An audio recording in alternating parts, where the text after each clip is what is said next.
बिस्मिल्लाहिर्रहमानिर्रहीम, अस्सलाम वालेकुम। कुकिंग टिप्स विद सोबिया में welcome.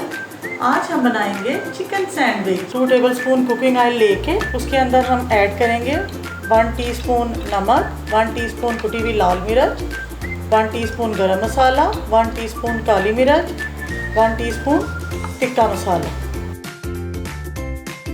Half kg boneless chicken मैंने इस तरह क्यूब में काट लिया। चिकन हमारा अच्छी तरह से पक गया और मैंने इसको ठंडा करके छोटे पीसेस में कर लिए। शिमला मिर्च क्यूब में काट ली है, गाजर, हरी मिर्चें और धनिया।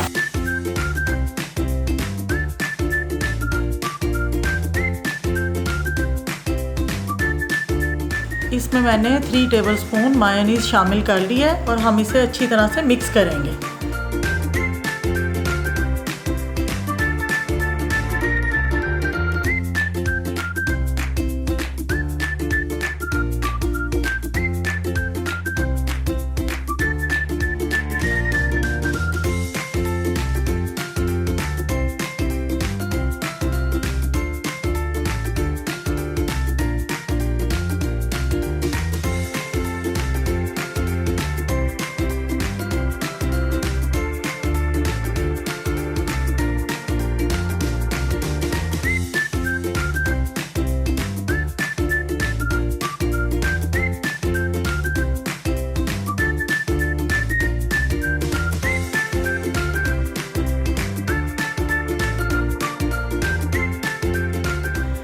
चिकन चीज़ सैंडविच बनाने बहुत आसान है। आपने अगर पिकनिक पे जाना है तो आप इन्हें बनाकर ज़रूर साथ ले जाएं, बहुत टेस्टी होते हैं। और मेरी वीडियो अच्छी लगी तो इसे लाइक करना, मेरे चैनल को सब्सक्राइब करना और मुझे दुआओं में याद रखना।